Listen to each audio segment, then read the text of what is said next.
Estamos tratando esta tarde, amigos, amigas del mundo, de la peronidad en especial esta tarde, estamos tratando de responder entre nosotros y nosotros aquí presentes una primera pregunta de construcción de acuerdos.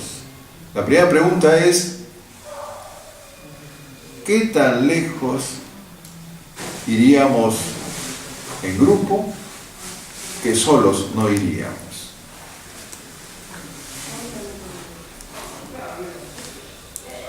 Bueno, mi nombre es Aurelia. Vengo de la provincia de Canta. A la pregunta,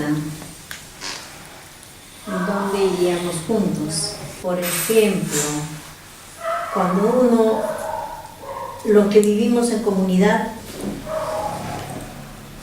para hacer una obra comunal y un adelanto para nosotros, tenemos que hacerlo pensando con todos los comuneros y también con la colaboración, porque uno solo no puede, pues, porque si yo mismo lo hago, estoy dando mi imagen de personalista, de caudilla, de imponer unas cosas y no ser abierta y escuchar las opiniones de los presentes, porque siempre tiene que haber, ¿no?, un debate. Esto está así, esto no, esto falta o esto se quita. Siempre para hacer un bien común se tiene que trabajar así en conjunto. Mi nombre es Jacqueline, vivo en Salamanca, en la zona este, ¿no? Y bueno, como hija de inmigrantes, mi papá es del Cusco, mi mamá es de Apurima. Creo que a la primera pregunta es hasta dónde podríamos ir juntos, que no iremos individualmente. Creo que el poder por lo menos intercambiar mínimamente en una reunión como esta puntos de vista me permitiría a mí ver, por ejemplo, los problemas de todos, no solo los míos. O sea, darme cuenta qué tan importante es o qué tan prioritarios son las soluciones de mis problemas frente a los otros, ¿no? Y ver, pues, de repente, ahí me doy cuenta de que mis problemas no son tan urgentes como los de los otros, ¿no? O sea, dar la solución. O de repente tal vez me doy cuenta de que solucionando un problema mayor como eje central, digamos, también arrastra el que puede solucionarse mi problema individual, ¿no? Por ahí creo que estaría lo más importante. ¿Qué tan lejos llegaríamos? Que de repente a precisar cuál es el problema principal y dándole solución a ese se solucionarían los demás de repente, ¿no? Eso Está muy interesante. Bien, Opinión. Buenas tardes con todos. Mi nombre es Sulpicio Payá Montano y vengo de la zona de expansión de San Martín de Porres. Yo en el poco tiempo que estoy acá en Lima he descubierto de que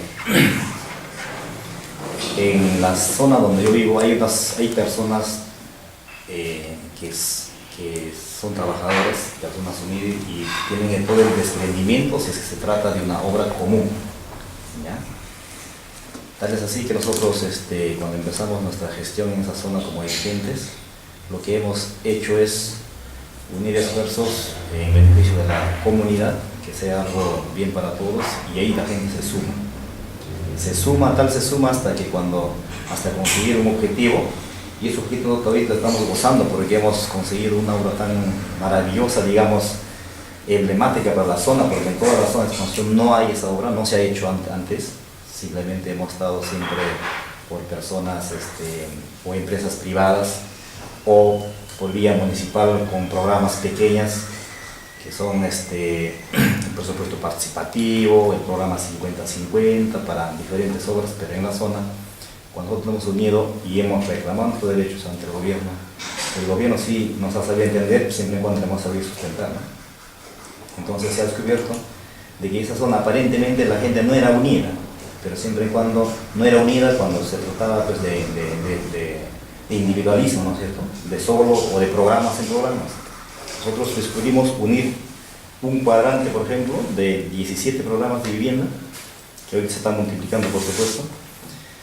La gente se suma, se sumó tal vez así hasta conseguir sus objetivos. Entonces eso da a entender de que juntos yo creo que se logran ¿no es cierto?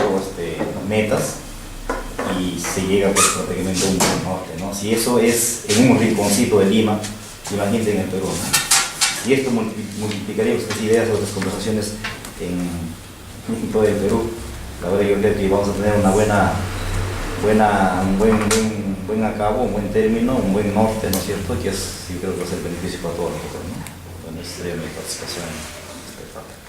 Muy bien. Cuando hablamos de ir juntos, ¿cuán lejos iríamos juntos que individualmente no podríamos? Estamos ya involucrando la consecución de ciertas metas o objetivos o de ciertos propósitos que atañen, no solo que rebasan la individualidad, sino van hacia lo colectivo. En este caso, los problemas locales, regionales o nacionales.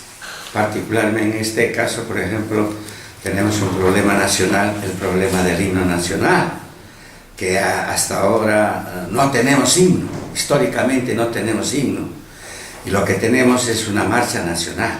Entonces, yo individualmente no podría, pero es importante que el individuo esté consciente de que si bien es cierto que no puede, pero uno debe hacer hasta donde pueda, porque hay problemas que por más que uno quiera, la comunidad no nos va a entender.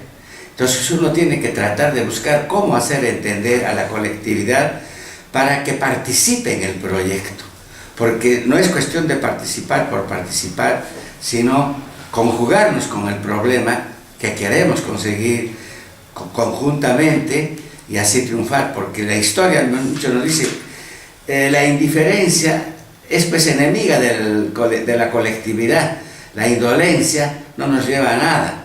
Es necesario juntarnos, concebir ideas más sólidas y en el caminar corregir los errores, ¿no? Indudablemente que es importante el líder, ¿no?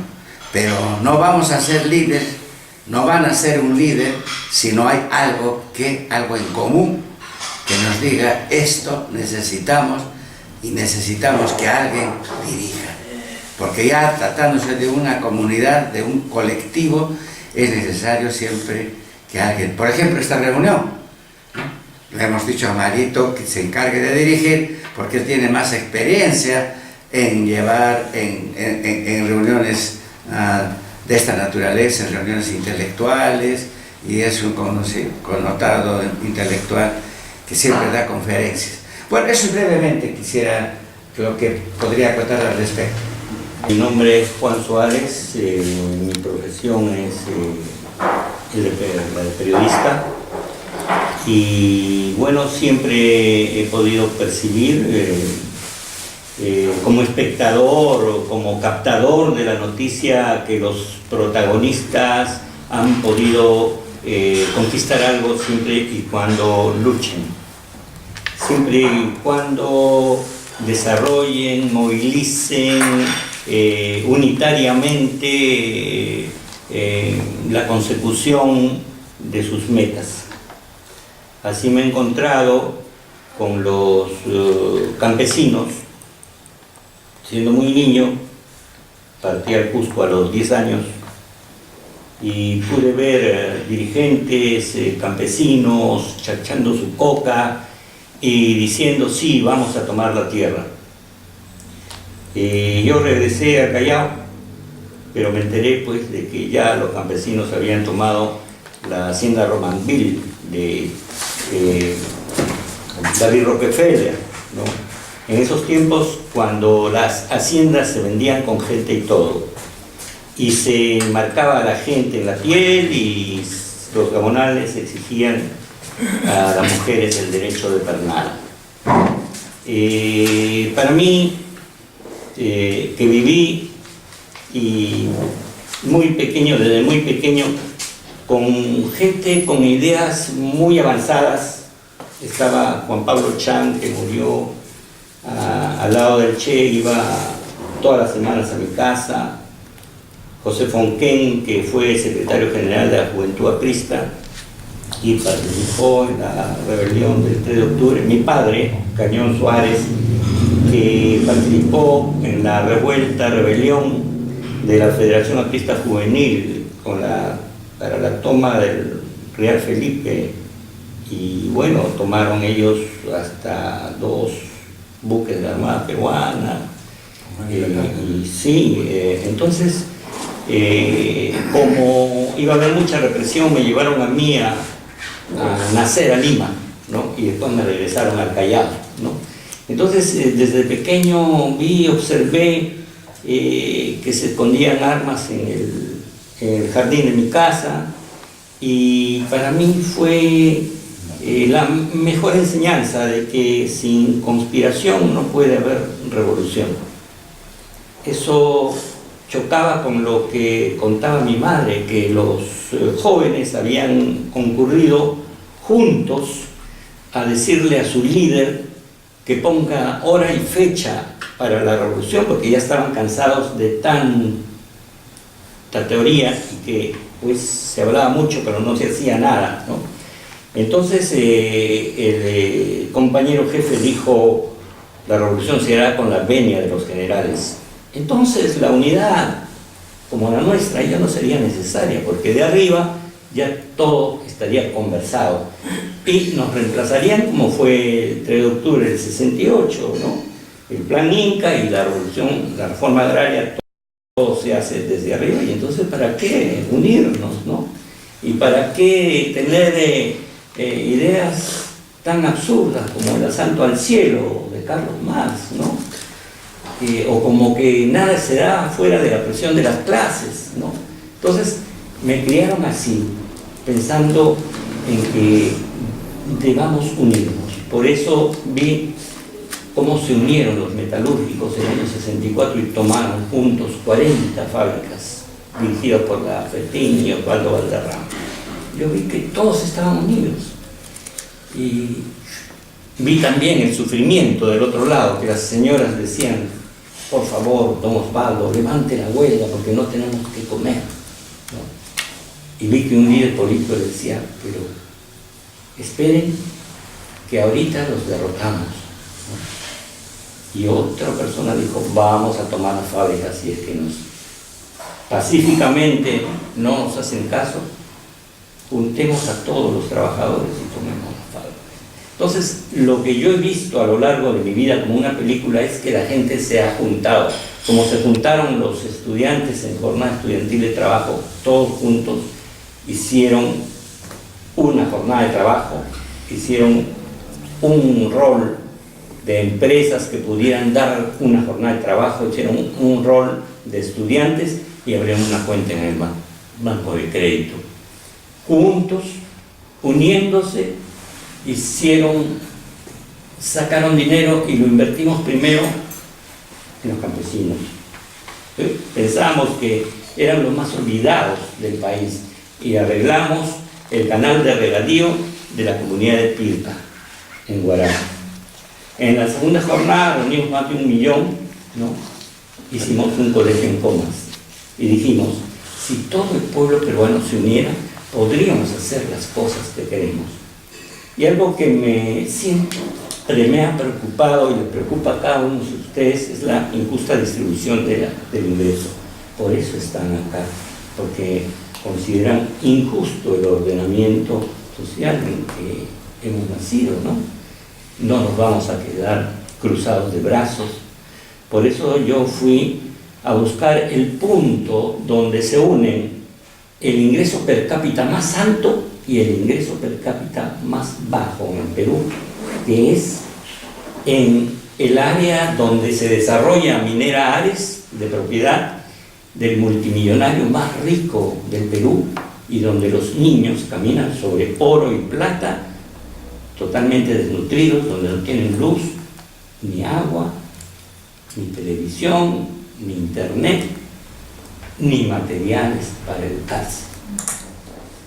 Trepé a los 5.200 metros sobre el nivel del mar y dije, vamos a hacer algo para que se sepa que Chonñihuaki existe, porque ustedes no forman parte de la agenda nacional, ni siquiera regional, ni siquiera local. Ustedes no existen para el Perú, ¿no?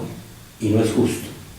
Entonces, hice un pequeño video que en un momento les voy a facilitar, y fui donde las autoridades, ¿no? Una autoridad local dijo, en Camaná, dijo, estoy de acuerdo, hay que hacer algo por esos niños. Claro, yo dije, no vamos a esperar desde un balcón que pase el cadáver de Donald Trump. No, no puede ser, ¿no?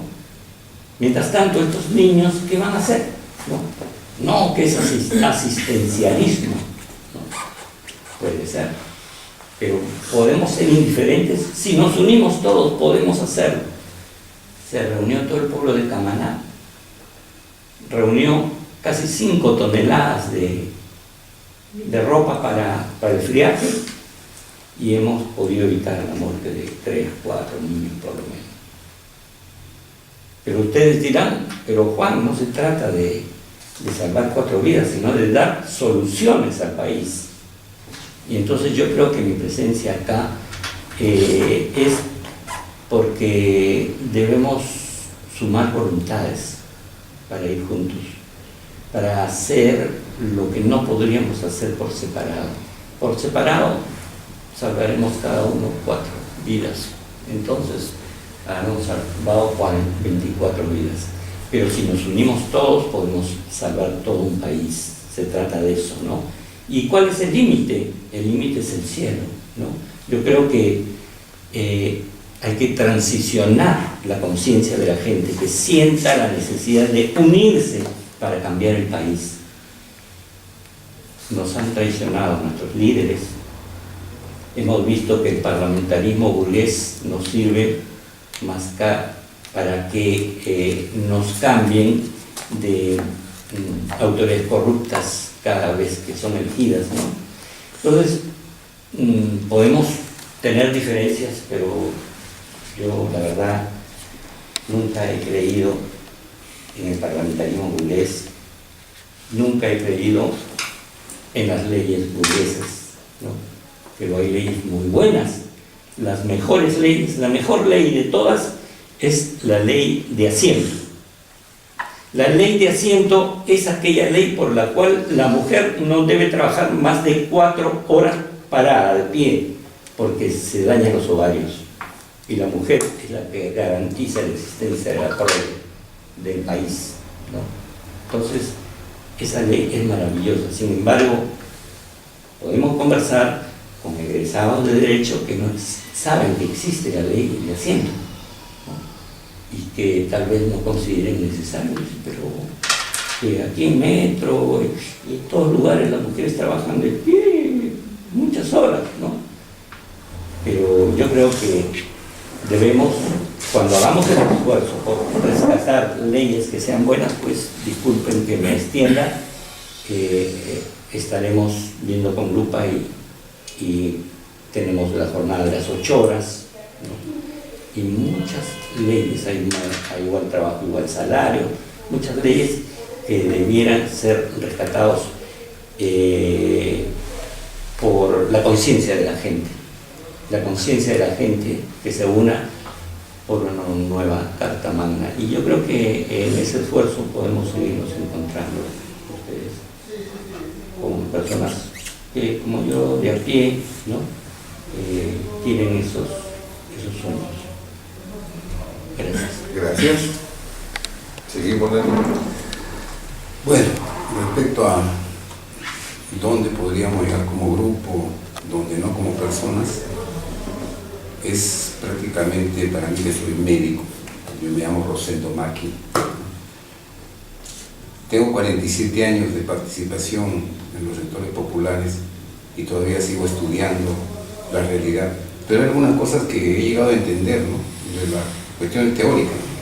Primero, el ser humano es gregario, ¿no? O sea, eso significa que nosotros por naturaleza debíamos vivir en colectividad, ¿no? Esa es una cosa que está demostrada científicamente. Sin embargo, el sistema ha creado el individualismo, ¿no?, el aspecto personalista, y atenta contra una tendencia natural.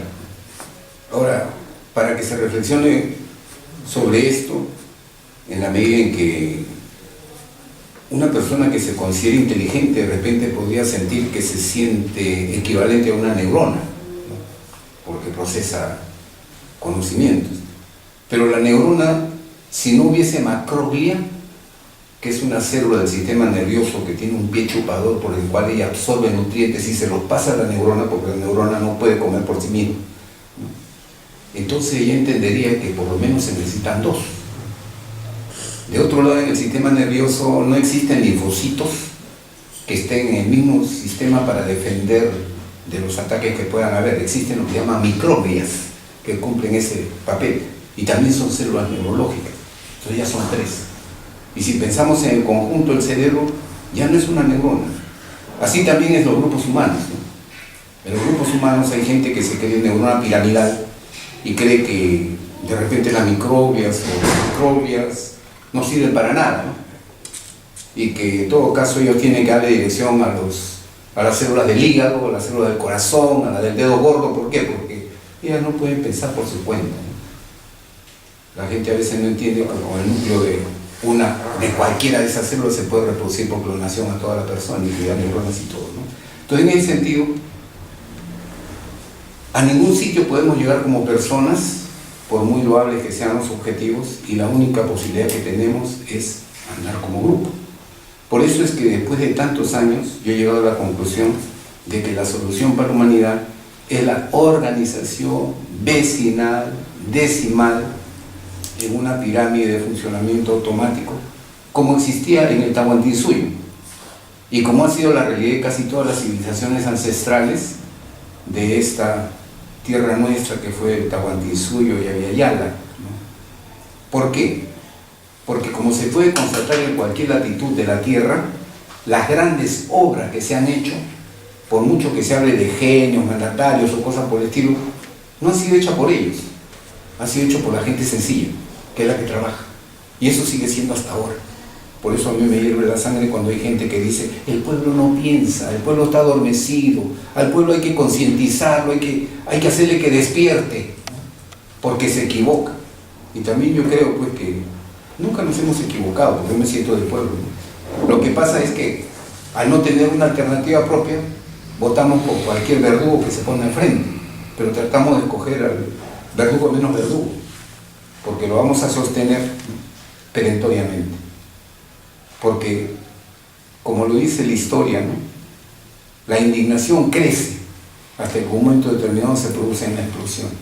Por supuesto que los teóricos agarran y dicen: es mi revolución, yo la he hecho, y él mismo la restaura, pero lo esencial es que la indignación crece porque la injusticia cabalga, y entonces esto al final nos va a llegar a una situación en la cual vamos necesariamente que entender que como grupo, como todo, como población, es que somos la solución, sin intermediarios.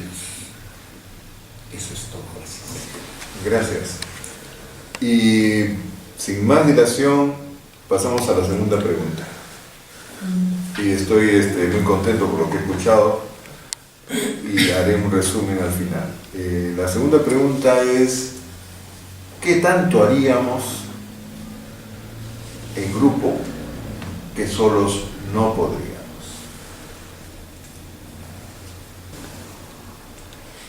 ¿Qué tanto haríamos juntos y qué no podemos hacer solos? Juntos, esto es es una enseñanza que nos traemos ya desde nuestros ancestros, desde los incas. viendo que ellos siempre han trabajado así en conjunto, ya sea en la chacra, en lo social, en lo cultural, en lo metalúrgico, en lo agrícola, ¿no? Entonces desde ahí nosotros retomamos eso, inconscientemente, a veces ya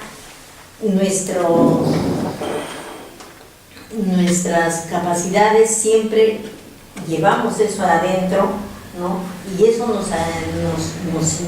nos impulsa a juntarnos para llevar a cabo, ya sea un proyecto, una obra, que de una fiesta, todo es grupal, todo, uno solo es bien difícil. ¿Qué tanto haríamos juntos? Creo que todo lo que quisiéramos, todo absolutamente, o sea, no habría límite.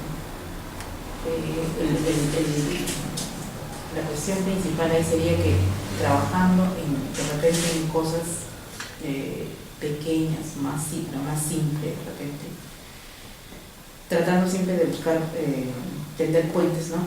Buscar un punto de convergencia, y empezamos a trabajar en eso, aunque sea lo más simple, viendo que hay resultados y se dan soluciones, sumaríamos voluntades, porque todos nos daríamos cuenta que da resultado, porque eso siempre es resultado, trabajar en equipo, trabajar en grupo, porque cada uno aporta según lo que sabe, siempre se va sumando, siempre es una riqueza, cosa que no lograríamos individualmente. Y justamente a eso apuntaba y a eso apunta todo este sistema en el que estamos. El sistema económico apunta justamente a separar, a individualizar, a olvidar qué cosa es la solidaridad, qué cosa es conmoverse con la relación del otro, ¿no? de que tiene problemas más graves que los nuestros. Entonces pienso que trabajando en conjunto definitivamente todo va a ser mucho más rápido. Muy buenas tardes. Todo va a ser mucho más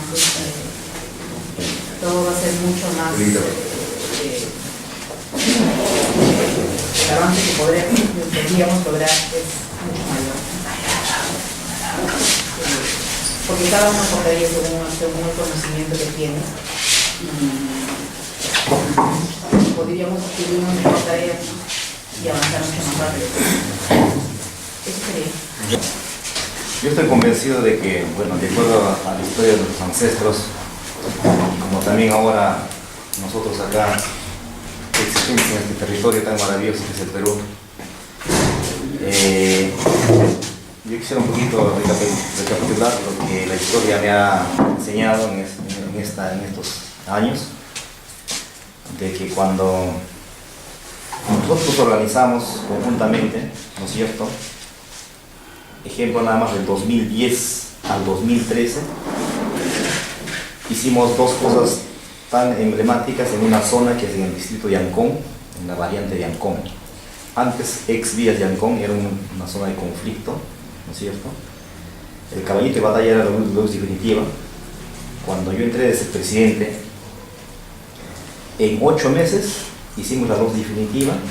En el camino nos encontramos con decretos de urgencia de la 116 de Alan García. Hicimos luz definitiva para todos gratis, para 1.800 en mi zona y en total para 10.000 familias. Imagínense, en 8 meses, ya que en 12 años supuestamente no se podría haber hecho, ¿no? O sea, decían que no, por conveniencias propias los ex dirigentes en esa zona. Al inicio no era tan creíble, pero cuando demostramos con obras, la gente se unió. Hicimos unas faenas comunales. Estaba destinado a un área de terreno de 2 hectáreas que era para educación. Hicimos que la reconozca la municipalidad, lo donamos al Ministerio de Educación.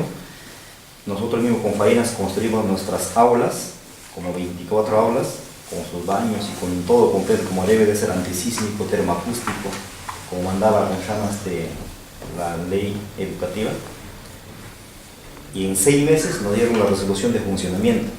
Inicial, primaria y secundaria ahorita está full, está funcionando. Imagínense, prácticamente en 2 años y medio logramos esa experiencia en el distrito de Ancón, en la zona de la Variana. Después, en el camino, también se ha hecho con otro grupo de personas ya acá en San Martín de Porres el tema de las viviendas ecológicas.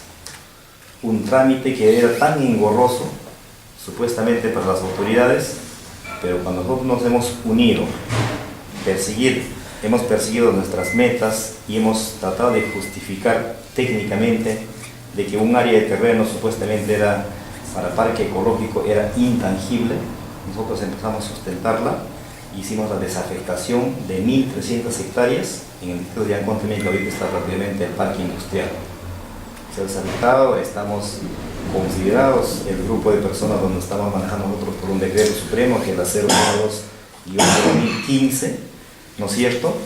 Pero lo que nos falta es, de repente, personas como ustedes, que son la base fundamental para mantenernos vivos ahí.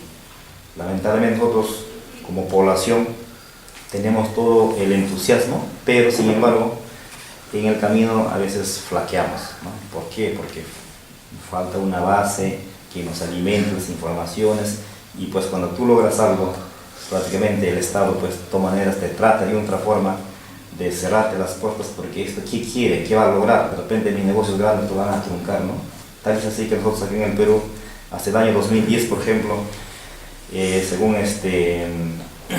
el INEI, el informe, somos 2.200.000 peruanos que no tenemos vivienda, imagínate. Siendo peruanos, en el mismo Perú, no tenemos un lote de terreno de 90 o 120 metros cuadrados.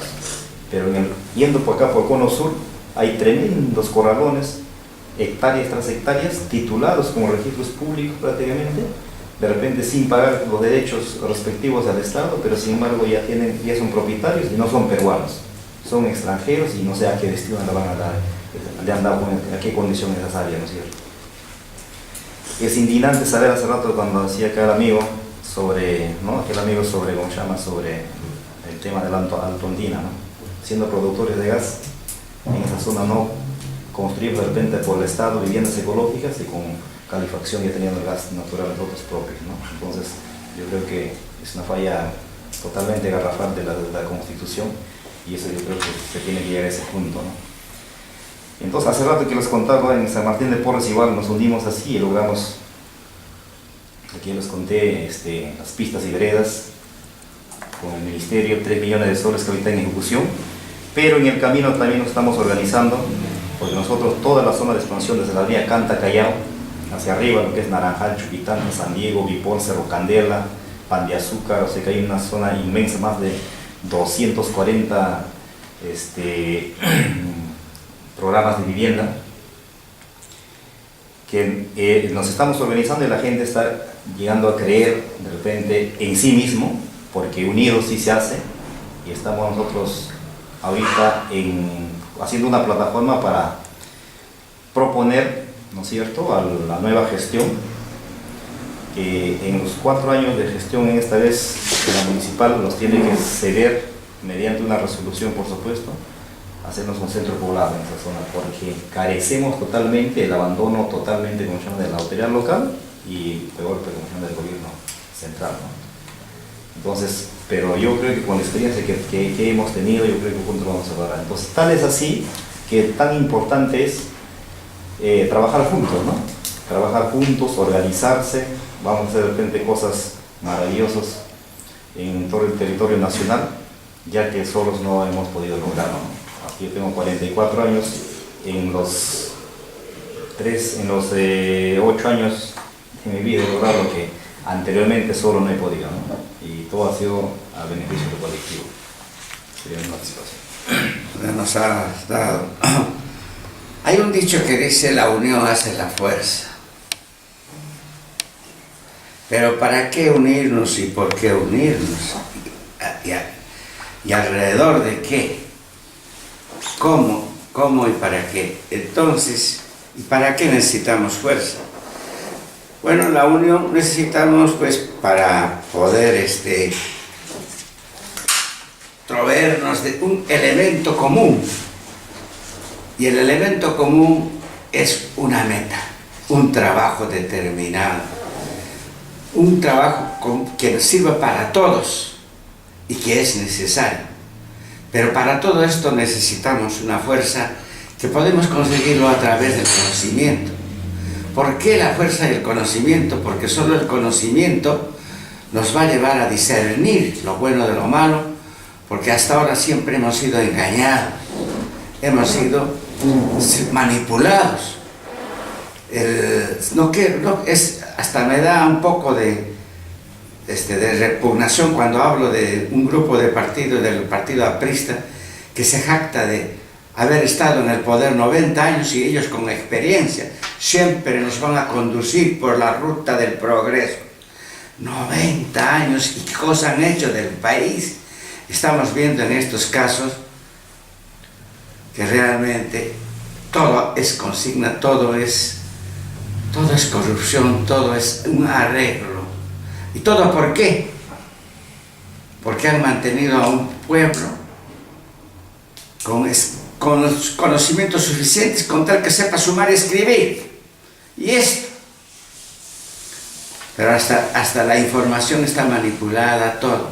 Entonces es importante que nuestras fuerzas en todo sentido, ¿no? Nosotros individual y colectivamente la unamos para lograr algo. Eso es lo único que podría resumir en cuanto a la necesidad de que cuánto haríamos, ¿no? Solos que juntos. Que juntos haremos obviamente más porque tendremos mayor fuerza. Gracias, Julio. Continuamos. Sí, esta es una pregunta muy buena. ¿Qué tantas cosas podríamos hacer nosotros, y lo traslado a nivel de país, porque hemos acostumbrado a hablar en términos de país? ¿Qué harían las fuerzas sociales juntas que no podrían hacer disgregadas? Por eso el Macrosur ha llegado a la conclusión de que deben soldar los puentes, ¿no? Sumar voluntades y como un solo puño venir a Lima a decirle al gobierno que pues hay cosas pendientes que tienen que resolverse, ¿no? Entonces yo creo que debemos estar atentos al movimiento social. Juntos podríamos analizar qué es lo que está ocurriendo en el país y poder generar una especie de conciencia colectiva respecto a la marcha del país y poder conectarnos con ese movimiento social que espera aliados en la capital de la República, porque van a venir acá cuando se una la Amazonía, el norte, el centro. Igual verán cómo aquí se les va a recibir con ollas comunes, se les va a recibir con espacios donde se pueda ubicar y pueda pernoctar la gente, sea en Santa Elisa, sea en una federación, ¿no? En un colegio, ver lugares y pensar en la logística. Juntos podríamos ver la logística de abastecimiento y convertirnos en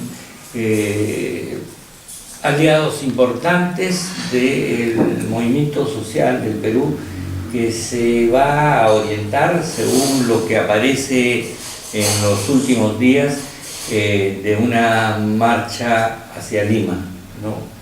Si se hace realidad este proyecto de los peruanos de la región Macrosur, ellos no lo podrían hacer sin nosotros, no lo podrían hacer también si no se genera acá un mínimo de logística, de abastecimiento, de lugar donde puedan llegar, pernoctar,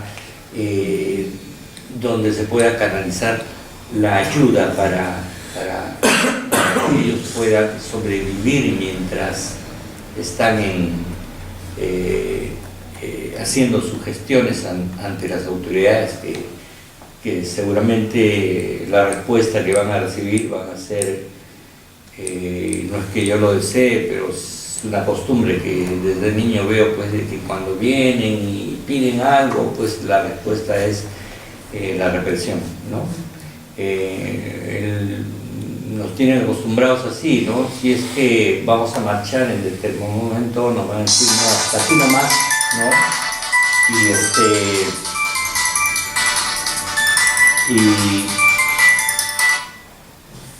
Y claro, la lección ya ellos la tienen más aprendida que nosotros, porque a ellos, sean los trabajadores de Casapalca, sean los trabajadores de Tumán, sean de donde sean, van a ver que la fuerza pública no está para defenderlos, sino para defender oscuros intereses, ¿no?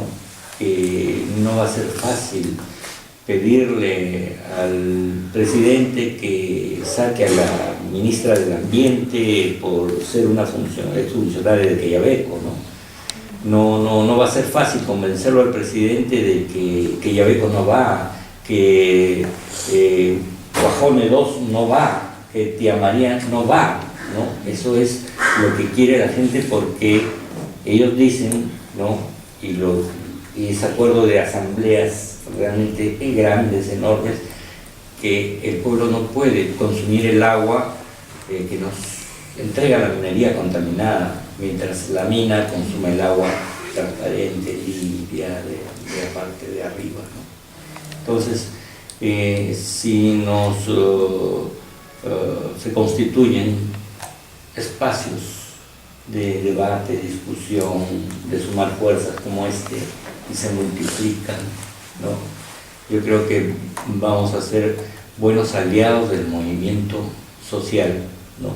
Y vamos a aprender de quienes están luchando por mejores condiciones de vida, ¿no? Que en esta pésima, injusta distribución del ingreso, pues no tienen más que luchar, porque si no luchan, pues es dejarles a los hijos y a los nietos un país empobrecido, ¿no?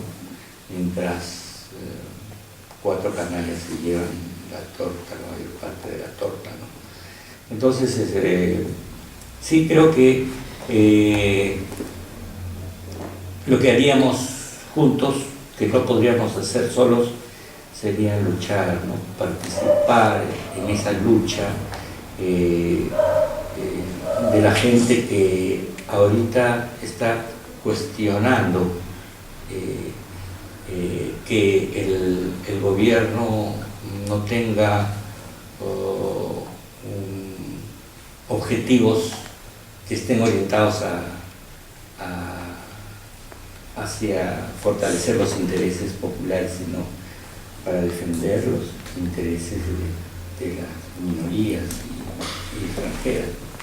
Entonces, yo creo que podemos hacer muchas cosas juntos, siempre y cuando pues sepamos conectarnos con el movimiento social, porque como intelectuales divorciados de la realidad no podríamos andar, sería muy difícil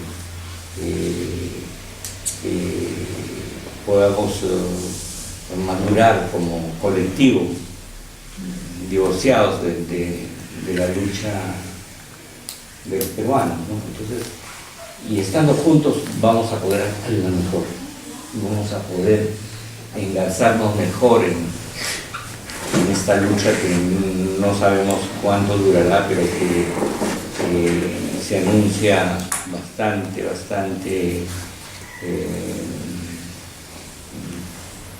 que podría decir como una gran lección para las nuevas generaciones, los jóvenes que están ávidos para ver ¿qué hacemos después, aparte de marchar en las calles? ¿No? Los jóvenes dicen, bueno, ya hemos marchado, esto, pero ¿qué más? ¿No? Entonces, hay que ver qué es lo que tantos contingentes que se suman puedan caminar con nosotros y otros colectivos que así como nosotros van a surgir por miles, ¿no? Estoy seguro de que así como nosotros van a haber miles de colectivos que van a tratar de vincularse con la lucha social y ponerle los reflectores para que esto se multiplique. Gracias. Continuamos. César, Bueno, ahora, ¿cuánto podemos hacer juntos? Entonces, yo me pongo a pensar, no sé, ¿cuántos seres humanos somos? Somos en promedio 8.000 millones. Son 8.000 millones de opiniones potenciales, pero si nosotros pudiésemos intercambiar opiniones en grupos de 10, en todos los rincones de la Tierra, seguramente que podríamos ponernos de acuerdo en cuál es nuestra problemática y cuál es la mejor solución para eso. Y si partimos de esos puntos pequeños y vamos aglutinando, así podríamos ver cuál es la problemática del caserío, del distrito, de la provincia, el departamento, la región, el país, el subcontinente, el continente y el mundo entero. Porque en este planeta ese es el límite de lo que podemos hacer juntos. Hay algunas experiencias y de ellas hasta ahora ninguna supera la experiencia de las culturas prehispánicas en nuestro territorio del Tahuantinsuyo, que tuvieron su síntesis en el incanato. Ellos tenían una organización decimal, representantes de cada pacana, de cada 10, se reunían en grupos de 10, y de estos así sucesivamente una pirámide que llegaba hasta arriba, en la cual se intercambiaba a manera de cerebro la investigación, la acción y la reflexión que subía y bajaba, y tenían como elementos de relación horizontal instituciones como el AYO y las actividades comunes que se daban en el seno del trabajo, que básicamente era un jolgorio, porque uno disfrutaba trabajando. Y después también cuando con ese mismo trabajo, pues, por ejemplo, en la Mita, hacía un capañán, ¿no? O un sacsayhuamán, o un Machu Picchu, o los puentes colgantes vivos, que hasta hoy día algunas culturas lo ponen. Esa organización que pervive todavía en nuestro territorio, todavía en organizaciones tipo barriales, no decimales como eran antes, que mantienen las tradiciones y esta forma de trabajo, que han impedido que los estragos de la invasión hayan podido llegar hasta sus últimas consecuencias. En nuestro país, la Constitución del 93, dentro de otras cosas, plantea convertir las comunidades en empresas para tratar de titularlas, desmembrarlas y desaparecerlas. Pero ¿por qué la persecución de idolatrías, entre comillas, va a llegar hasta ese nivel? Porque lo que quieren es evitar que el mundo se reconstituya en cuanto a su población y vivamos nosotros como nos corresponde, en armonía con el cosmos, en armonía con la naturaleza y en medio del bienestar. Entonces, uno de los hermanos antes decía, ¿quiénes? ¿Cómo? ¿Para qué? ¿No es cierto? Entonces yo pienso que debemos unirnos todos los seres humanos en una organización vecinal, decimal. ¿Para qué? Para a través de una asamblea nacional autónoma como órgano tutelar del país haga el nombramiento de las autoridades que propondrá el sistema en función democrático para tratar de copar el Estado y poder hacer una gestión directa, sin perjuicio de estarla haciendo ya desde la Asamblea Nacional Autónoma. Esto de ninguna manera significa que no se haga marchas, que no haya partidos, que no haya colectivos y todo lo demás, pero lo que sí debemos tener conciencia es que la peste que asola a la humanidad son todo ese tipo de organizaciones, todos los intermediarios, ¿Cómo podemos nosotros avanzar de 8.000 millones de opiniones a las que se puedan dar entre 10 cuando hay iglesias, filosofías, sectas, intereses económicos que andan haciéndonos creer que somos partidarios de tal o cual cosa cuando debíamos ser única y exclusivamente hinchas del ser humano, o sea, de nosotros mismos?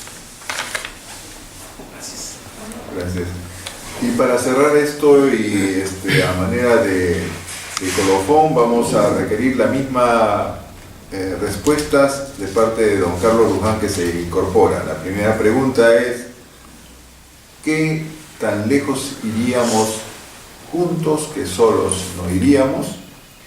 Y la otra: ¿qué tanto haríamos juntos que solos no intentaríamos? Bueno, yo deseo sintetizar en este caso toda mi tardanza, inopinada por supuesto, porque el tránsito cada día vulnera más nuestra objetividad, nuestra puntualidad, y les pido disculpas por ello, por la tardanza. Lo que tendría que decir es lo que acabo de apuntar. Me parece, opino que la partidología malamente interesada vulnera y afecta la constitución de la conciencia colectiva que acertadamente señala ya. En América Latina, curiosamente, son los partidos más longevos los que impiden su consolidación. Por citar, el PRI en México, ¿no?, el APRA en el Perú, se constituyen en acervos enemigos de todas las luchas encaminadas a nuestra segunda liberación. Se torna, pues, trascendental el salto cualitativo que implica asumir juntos el cambio del sistema que se requiere